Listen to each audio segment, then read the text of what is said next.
You already know more than you think. There's something about you that makes people uncomfortable, isn't there?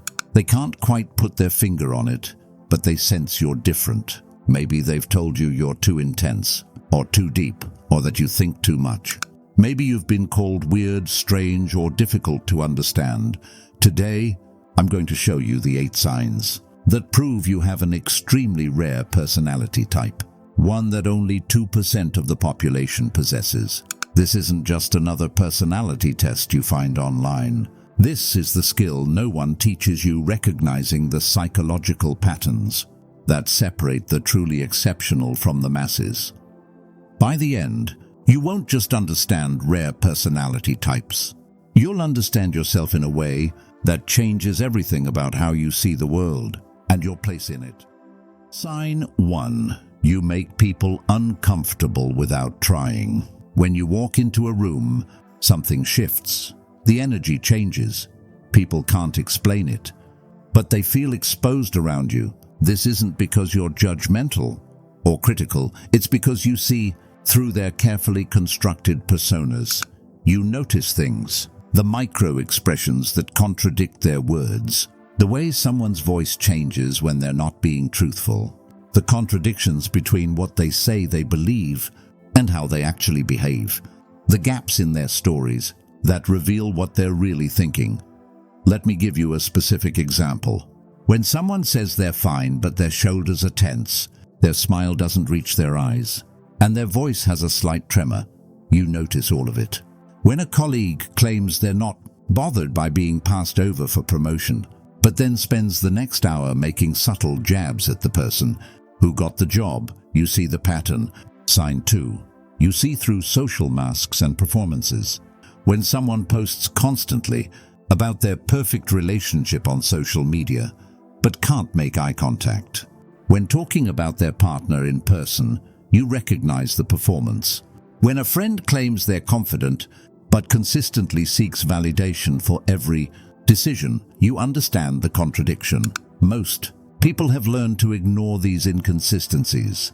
They've trained themselves not to see what's really happening because it's more comfortable to live in the surface world of social pleasantries and shared illusions.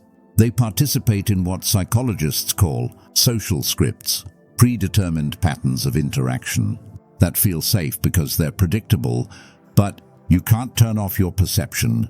You see the fear behind the bravado. You notice the insecurity beneath the confidence. You recognize the loneliness hiding behind the social butterfly act. You observe how people's body language betrays their words, how their unconscious behaviors reveal their true feelings. You notice that the person who talks the most in meetings is often the least confident. You see that the person who name drops constantly is desperately seeking respect. You recognize that the person who always has to be right is terrified of being wrong because they've learned to equate being wrong with being worthless. Nietzsche called this the free spirit, someone who refuses to be bound by conventional thinking. You don't participate in small talk about the weather when there are deeper truths to explore. You ask the questions others avoid. How are you really doing?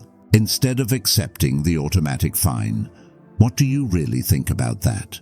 Instead of settling for the socially acceptable response, you're the person who notices when someone's energy completely changes when a certain topic comes up. You're the one who sees through the facade. When someone claims they don't care about something they're obviously obsessed with, you're the one who recognizes when someone's anger is actually deep sadness, when someone's perfectionism is actually fear of rejection, when someone's isolation is actually a protection mechanism. This makes you threatening to people who live behind masks. Your presence reminds them of their own authenticity deficits. They sense that you can see what they're trying to hide, and it makes them deeply uncomfortable. They feel like they're being X-rayed, like you're seeing through their performance to the vulnerable human underneath.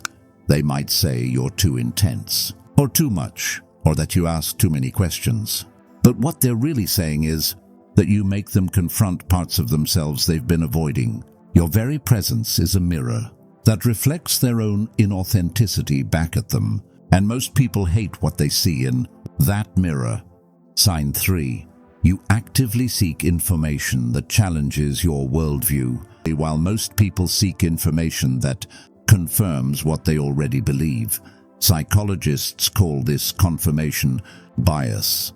You actively seek information that challenges your worldview. You have what researchers call intellectual humility, the ability to hold contradictory ideas simultaneously and change your mind when presented with better evidence. You don't just consume content, you analyze it.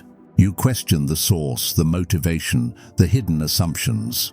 When someone presents a fact, your first thought isn't acceptance but investigation. Where did this information come from? Who benefits from me believing this? What aren't they telling me? Here's how this plays out in real life. When everyone is sharing the same news story on social media, you're the one researching the original source. When a friend tells you about a new diet that's scientifically proven, you're looking up the actual studies. When someone quotes a statistic, you're wondering about the sample size, the methodology, the potential biases. Sign 4. You analyze media and information with deep skepticism. You're the person who reads the comments section not to argue, but to understand different perspectives. You actively seek out viewpoints that oppose your own, not to convert to them, but to stress test your beliefs. You understand that if your beliefs can't withstand scrutiny, they're probably not worth holding. This extends to how you consume media. While most people watch the news or read articles passively, you're constantly analyzing the framing, the language choices, the information that's being emphasized or omitted. You notice when reporters use loaded language, when statistics are presented misleadingly, when emotional manipulation is being used.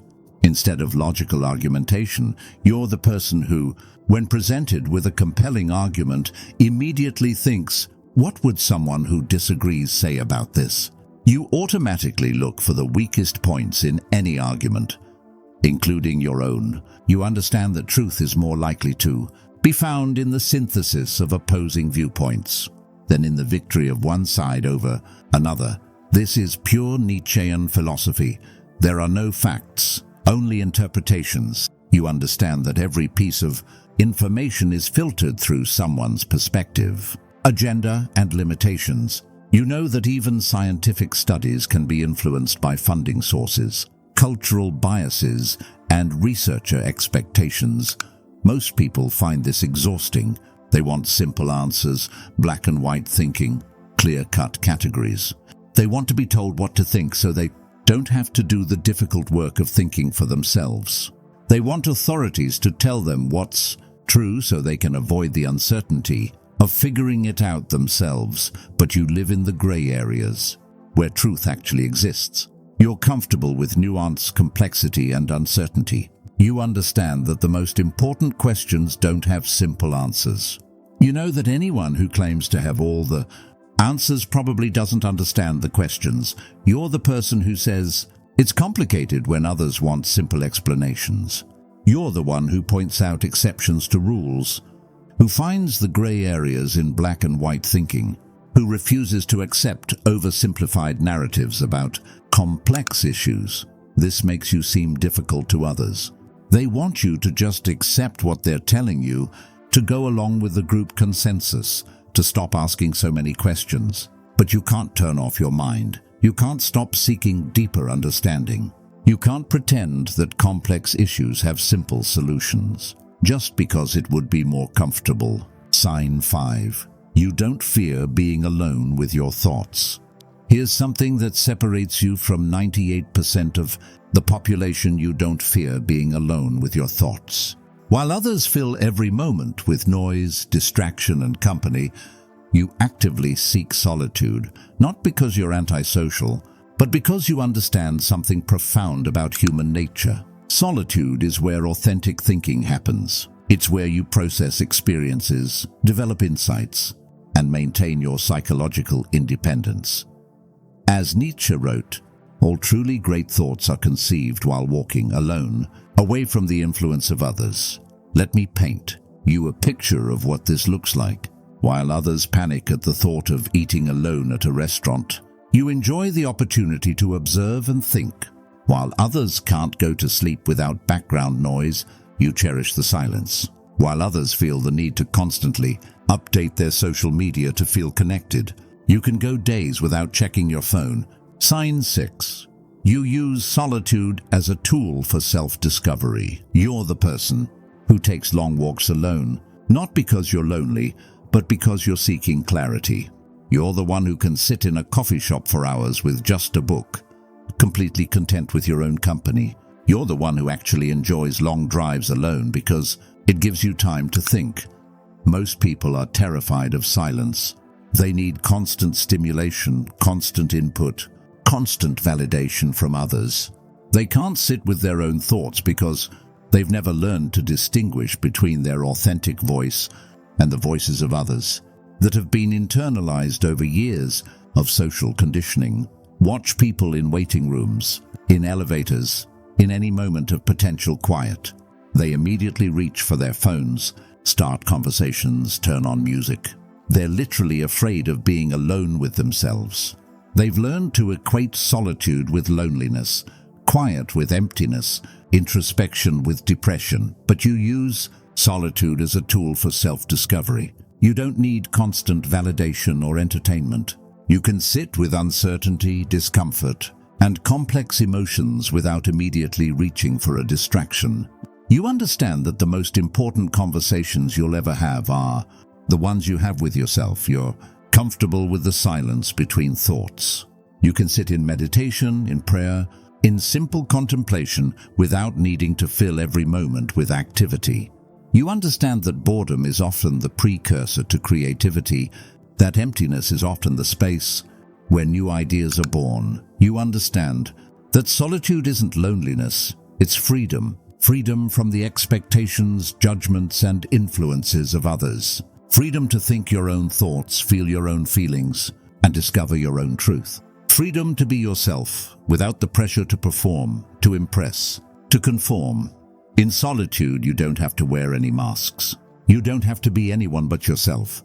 You can explore thoughts that might be unpopular, feel emotions that might be inconvenient, and discover truths that might be uncomfortable. You can be completely honest with yourself in a way that's impossible when you're constantly managing other people's perceptions. This makes you seem strange to people who can't function without constant social input. They might say you're antisocial or that you're missing out on life. But what they don't understand is that you're living more authentically than they are. You're developing a relationship with yourself that most people never have. Sign 7. You question your own assumptions and beliefs. Most people question external things, other people's motives, societal rules, authority figures. But you do something far more rare. You question your own assumptions, beliefs, and motivations. You practice what psychologists call metacognition. Thinking about thinking. You catch yourself in contradictions. You notice when your emotions are influencing your logic. You examine your own biases and prejudices. You question why you believe what you believe, where those beliefs came from, and whether they're still serving you. Here's what this looks like in practice. When you find yourself having a strong emotional reaction to something, you pause and ask, why am I reacting this way? What does this remind me of? What am I defending? When you realize you dislike someone, you ask, what is it about them that bothers me? Is it something I see in myself? You're the person who notices when you're being hypocritical. You catch yourself judging others for behaviors you engage in yourself. You recognize when you're projecting your own insecurities onto other people. You see when you're avoiding responsibility by blaming external circumstances. Sign 8. You practice intellectual humility and self-examination. When you have a strong opinion about something, you ask yourself, where did this opinion come from? Did I form it through my own experience and reasoning, or did I inherit it from my family, my culture, my social group? You're willing to discover that some of your most cherished beliefs are actually just unexamined assumptions. You practice what philosophers call intellectual humility.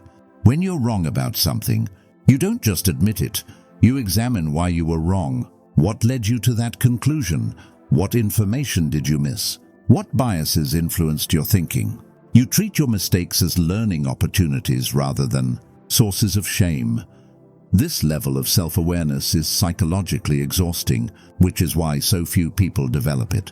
It's much easier to blame external circumstances, other people, or society for your problems than to look honestly at your own contributions to your situation.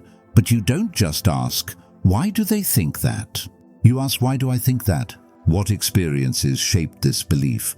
What am I not seeing? How might I be wrong? You're more interested in understanding than in being right. You understand that self-deception is the most dangerous kind of deception because it's invisible to the person doing it. You've learned to be suspicious of your own certainties, to question your own motivations, to examine your own blind spots. You're the person who realizes that the traits you most dislike in others are often the traits you fear in yourself. You understand that your triggers are usually pointing to your own unhealed wounds. You recognize that your judgments of others are often projections of your own self-criticism. You ask yourself uncomfortable questions. Am I being honest with myself about my motivations? Am I avoiding this situation because I'm scared? Am I attracted to this person because they remind me of a parent? Am I choosing this path because it's what I want, or because it's what's expected of me? This is the foundation of wisdom, and it's incredibly rare. Most people go through their entire lives without ever seriously questioning their fundamental assumptions about themselves and the world. They live in what psychologists call naive realism, the belief that they see the world objectively, that their perceptions are reality, that their beliefs are facts. But you understand that everything you think you know is filtered through your own experience, your own psychology, your own limitations. You know that you don't see the world as it is. You see it as you are. And that recognition is the beginning of true wisdom. Take a moment to reflect on your own patterns. What are your behaviors confessing about your inner world? What masks do you still wear? What fears still drive your decisions? What childhood wounds are still influencing your adult choices? The journey to understanding others begins with understanding yourself. The courage to see clearly begins with the courage to be seen clearly. The compassion you extend to others must first be extended to yourself. You are not perfect. You are not finished. You are not above the human condition. But you are aware, and that awareness is the beginning of wisdom. You are willing to look at what others avoid, to feel what others numb, to question what others accept without thought. This makes you rare. This makes you valuable. This makes you necessary. The world needs people like you, people who can see clearly, think deeply, and feel authentically. The world needs people who refuse to live on the surface, who insist on diving deeper, who won't accept easy answers to complex questions. But most importantly, you need to use these gifts responsibly. You need to remember that seeing clearly is not the same as seeing completely.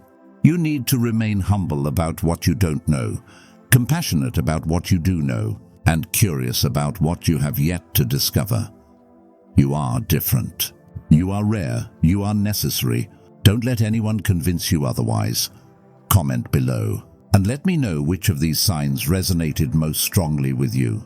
And remember, having a rare personality type isn't about being better than others. It's about being more authentically yourself and using that authenticity to create deeper connections and understanding in the world.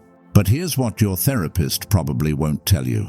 There are 10 specific mental health truths that even trained professionals avoid discussing because they challenge everything we've been taught about healing.